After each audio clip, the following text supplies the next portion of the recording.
आज जे गावामध्ये हुकुमशाही बंद झाली आहे, कोण कोणाला घाबरत नाही. आज आम्ही मुडीत काढलेला आहे. त्यांची 35 वर्षाच्या राजकारणामध्ये पहिल्यांदाच म्हणजे उभारलेली आणि ती पडली. खऱ्याचा न्याय, देवाची साथ, खऱ्याचा न्याय, देवाची साथ. राजकारणात ज्यावेळी मला पहिला 9 महिन्यात राजीनामा द्यायला लावला, ती दुःखद घटना. निवडून आल्यानंतर हार आणि जीत ही त्यांनी मान्य करायला पाहिजे, माझं मत आहे. अजून काम करत असताना मला टॉन्टिंग करतात, माझ्यावर वंगाळ बोलणे कर, अजून बोलतात. तुम्ही लक्ष देत नाही? मी लक्ष देत नाही. ते आला त्यावेळी एवढा आनंद झाला की मी जिंकले, मी परत जिंकले. म्हणजे कुठेतरी देव आहे, साहेबांच्या रूपात मला देव आला तिथे. मी चुकीचं वागलेलं नाही, चुकीचं वागणार नाही आणि चुकीचं करणार नाही. ऐनापूर मध्ये पहिल्यांदा राष्ट्रवादीचा सरपंच मी विकास कामाला सुरुवात झाली. विकास कामाला सुरुवात केली. खरोखर मी त्याला सलाम करते की त्याच्या क्रेडिटवर मी पण आज निवडून आलेले आहे. मला अभिमान आहे त्याचा. सरपंच कधी झाला मग तुम्ही?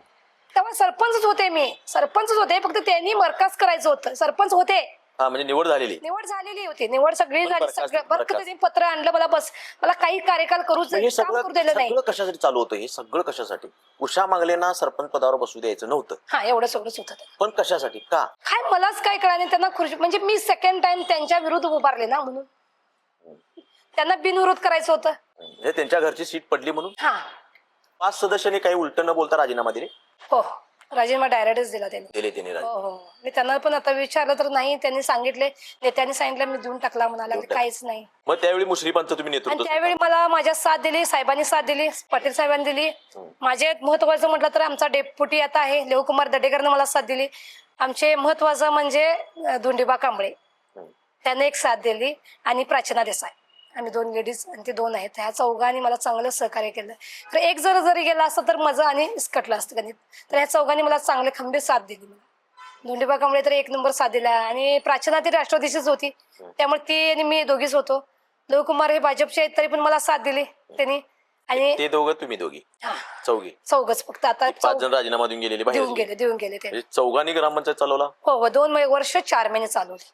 आहे ना? हो, 2 वर्ष 4. मुश्रीफांच्या नेतृत्वात चालवला, साहेबांच्या नेतृत्वात. आणि त्यानंतर मीची सत्ता आमच्या गावात ज्यावेळी सेकंड टाइम सरपंच झाले, त्यावेळी राष्ट्रवादीची सत्ता आहे गावामध्ये. पहिल्यांदा राष्ट्रवादीचा सरपंच म्हणून ऐनापूरचा मध्ये पहिल्यांदा राष्ट्रवादीचा सरपंच मी. साहेबांची साथ, पाटील साहेबांची थोप, म्हणजे वडिलासारखं भावासारखं मिळाली, आणि सत्ता मी आणून राष्ट्रवादीचा झेंडा लावला गावात. त्यांनी काय केलं, 5 जणांनी राजीनामा दिल्यानंतर त्यांनी आयुक्ताकडनं बरखास्तीचं पत्र आणलं. बरखास्तीचं झाल्यानंतर त्यांनी आयुक्ताला पण मॅनेज करून, कलेक्टरला मॅनेज करून ते बरखास्त करा म्हणून सांगितले.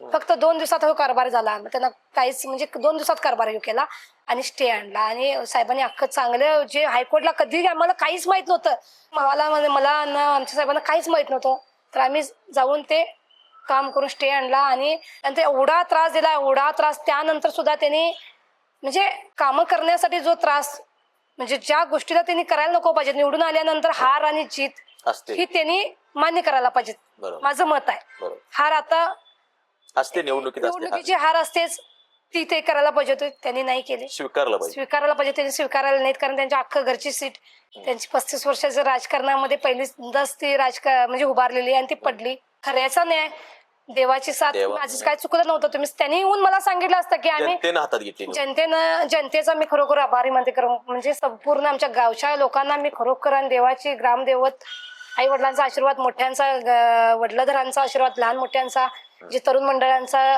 खरोखर मी मला जे सपोर्ट मिळाला. आणि कधीही ऋणातून मुक्त होणार नाही, ते होणार नाही. आणि स्टे आला, विषय संपला. मी खुर्चीवर, हे तारखा चालू झाल्या. ते काय काम चालू झालं? साहेबांच्या नेतृत्वात काम चालू झालं.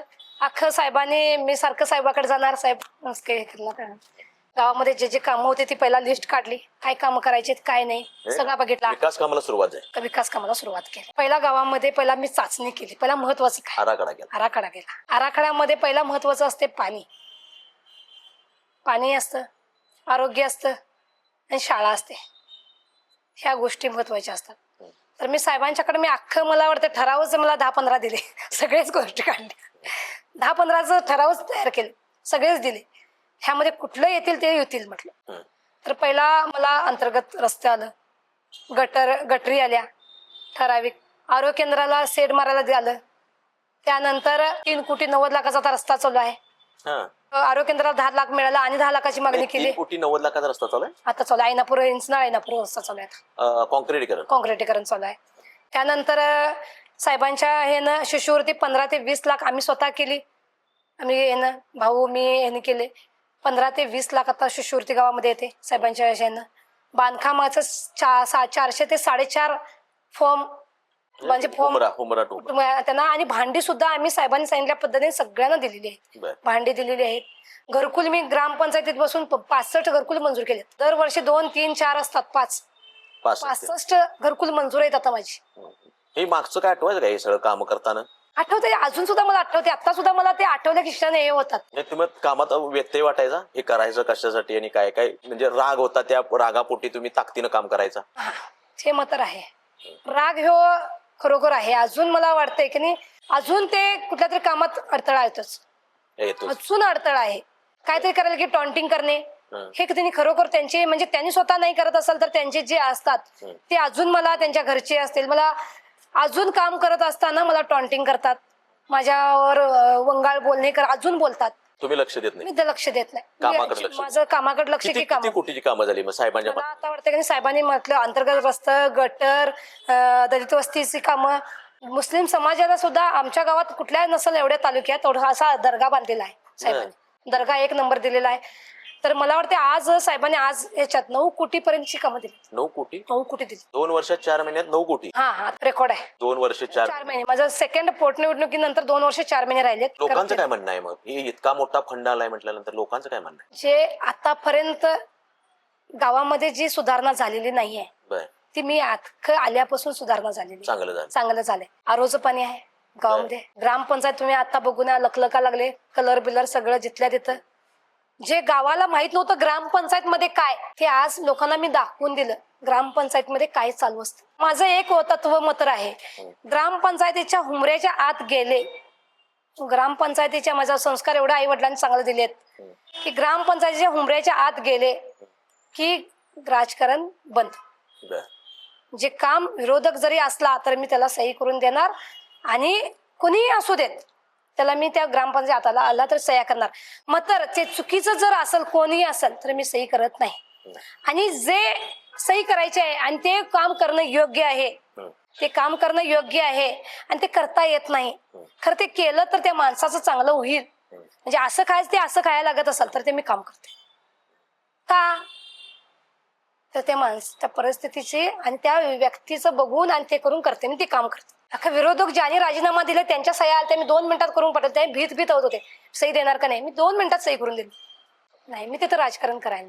आज माझ्यावर कुणीही आलं वयस्कर जरी आला तरी मी त्याचं काय काम आहे विचारते. कर्मचाऱ्यांना सांगते ते काय काम आहे ते पटकन 2 मिनिटात व्हायला पाहिजे. ते नाही झालं तर मी गप्प बसणार. या 5 वर्षाचा कार्यकाल जर तुमचा बघितला तर 5 वर्षाच्या कार्यकालामध्ये सगळ्यात दुःखद घटना कुठली तुमच्या बाबतीतली? दुःखद घटना म्हटलं तर ज्यावेळी मी सरपंच व्हायचं होतो त्याच्या आधी माझी आई वारली. एक वाईट राजकारणात नाही ते एक झालं. राजकारणात ज्यावेळी मला पहिला 9 महिन्यात राजीनामा द्यायला लावला ती दुःखद घटना. अक्षरशः बरखास्तीची ती पहिली दुःखद घटना. कारण नसताना राजीनामा घेतला. आणि दुसरी बरखास्त जे शासनानं कलेक्टरनं पत्र आलं की ग्रामपंचायत बरखास्त झाली. तो क्षण ते गावात मध्ये पूर्ण सरपंच असताना मी सरपंच आहे पदावर. आज पत्र आलं की मला 4 दिवसात यायला पाहिजेत.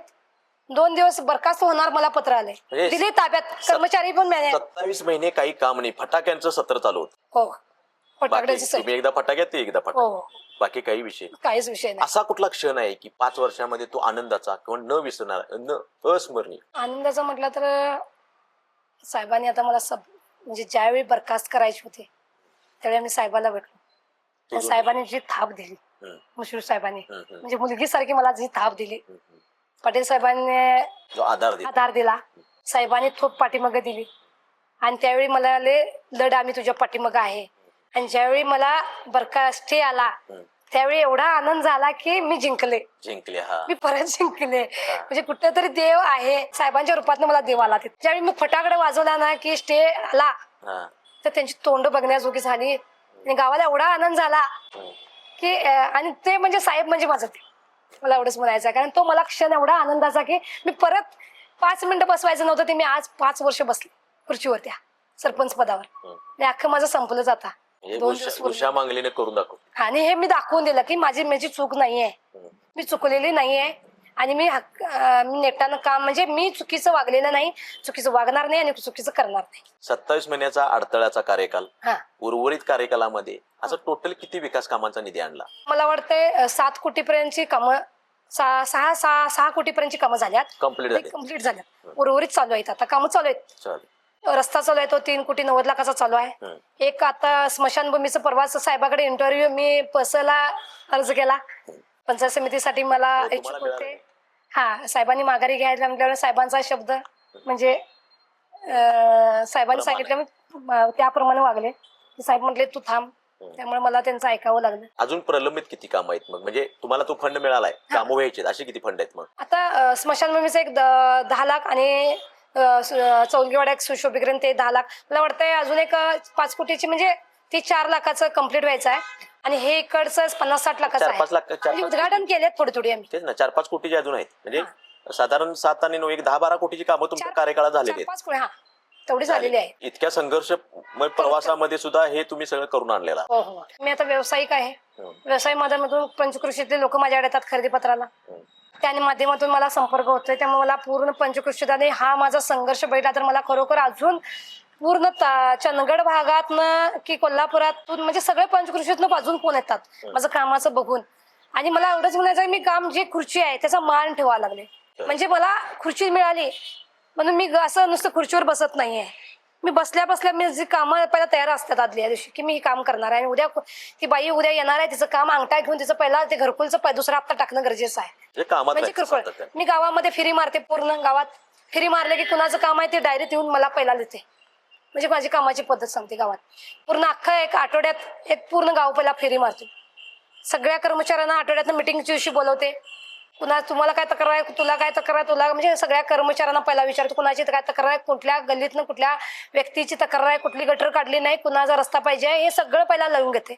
जी महत्वाची कामं आहेत ती 15 मध्ये होतात काय बघते. म्हणजे अर्जंट आहेत, आज तुमचं गटर काढलीच पाहिजे बाबा, तुमची ती गटर झालीच पाहिजे बाबा.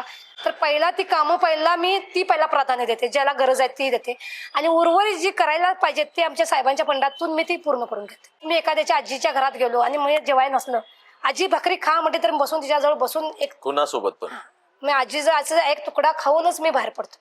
आणि तिला मायानं सांगते, ते मला असं म्हणतात की सरपंच असावी तर असे का, तर दुसरं जेंट्स किंवा दुसरी लेडीज जर साडी नेसून इथं बसली किंवा काय पण असू द्या ते असले तर तिला तुझ्यासारखं असं आमच्याजवळ आजपर्यंत कोण नाही बसलं म्हणतात. म्हणजे आज तुझ्यासारखं असं आमच्या जवळ कोण सरपंच म्हणून बसलं नाही. मला खुर्ची देतात, मी नाही बसते, तुझ्या साईडलाच बसतो. माणूस म्हणून जगायचं. हा, माणूस म्हणून जगायचं, माझा अशी पद्धत. आता ग्रामपंचायत होऊ घातले, अवघ्या 2 महिन्यात एक निवडणुका लागतील. आता त्या पद्धतीनं ज्या काही निवडणूक प्रक्रिया आहेत त्या चालू झालेल्या आहेत.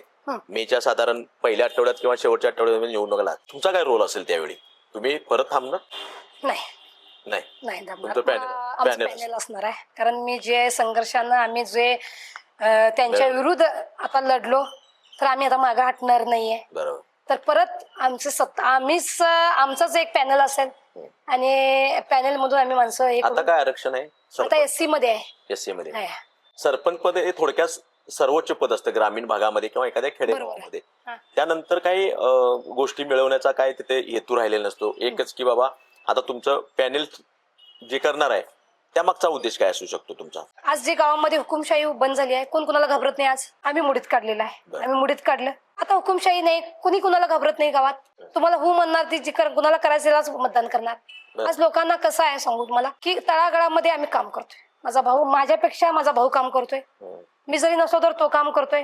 तो रात्री 2 वाजता जरी उठून कुणाचं गरोदर बाई असली तर गाडी घेऊन जातोय. मैताला तर पहिल्यांदाच सगळ्या गोष्टीला काम आहे, काम करायचं. आणि माझ्या हातनं जेवढं होतंय तेवढं मी करतोय. माझ्याकडनं नाही झालं तर मी त्याला फोन करतो, तेवढं तिथलं काम करून घे म्हणून. म्हणजे आम्ही तळागळा, आम्ही कचरा जरी पडायला असला, मी सरपंच आहे तर मी ती उचलणार. तुमचे भाऊ उपसरपंच असताना किंवा सदस्य असताना गावची जी काही देवळं आहेत किंवा ग्रामपंचायत आहेत ते लोटायचं म्हणतात, ते खरं आहे? बरोबर आहे. लोटायचे गेले 5 वर्ष तो उपसरपंच होता. पिंटू निवृत्ती नारायण मांगले त्याचं नाव आहे. उपसरपंच होता. आता शाळा अध्यक्ष पण आहे तो. आता माग शाळा अध्यक्ष पण होता. आणि आता तो काय आम्ही नाही याच्यामध्ये नाही आहे सदस्य मध्ये, आता आम्ही सरपंच आहे. तर अख्खं 5 वर्ष त्यानं ग्रामदेवताचं जे काम घेतलेलं होतं तर त्याला सरपंच पद आलेलं होतं तर ते नाही घेतला. तो मंदिर सगळे स्वच्छ केला त्यानं. मंदिर ग्रामदेवत त्यानं खापरी काढल्यापासून ते एंड पर्यंत त्याचा सहभाग आहे. ट्रॅक्टर असेल आमचा स्वतःच वापर केला, स्वतःची एनर्जी त्यानं अख्खा दिवस त्यानं त्यात घातलेला आहे. घराकडे अजिबात लक्ष दिलेलं नाही. मंदिरकडे ईश्वरलिंग पार्वती गणपती, ईश्वरलिंग पार्वती गणपती ग्रामदेवत आमचा आहे. अख्खं त्यात तुम्ही आज बघितला तिथलं सुशोभीकरण जे आहे म्हणजे ब्लॉक बसवणे जेवढं आहे, गावच्या वर्गणीतून ते मंदिर झालेलं आहे. गावच्या वर्गणीतनं मंदिर झालेलं आहे. 60-70 लाख गोळा गावातनं केलाय. परंतु तिथलं सुशोभीकरण जे ब्लॉक बसले ते आमच्या माननीय मुश्रीफ साहेबांनी बसवलेले आहेत. मी अजून बी अभिमानाने सांगतो ते ब्लॉक जे आहेत ते बसवलेले आहेत त्यातले. आणि आज बघितला ते तिथलं वातावरण, कारण गावची हिरण्यकेशी नदी आहे आणि मंदिर वगैरे बघितला तर 1 नंबर वातावरण गावात. आणि मंदिरचं काम जे सुरुवातीपासून एंड पर्यंत केलाय तो त्या कमिटीमध्ये नाही आहे भाऊ. अख्खं जी कमिटी आहे ती बाहेर आहे पुण्यात, तर कमिटीमध्ये त्याला घेतलं नाही आणि तो घेतला गेला पण नाहीये. खरं काम हे तोच केलंय. तळागाळातनं माती वगैरे उतरून टाकणे हे करणे सगळं त्यानं केलेलं आहे. आणि खरोखर मी त्याला सलाम करते की त्याच्या क्रेडिटवर मी पण आज निवडून आलेले आहे. मला अभिमान आहे त्याचा.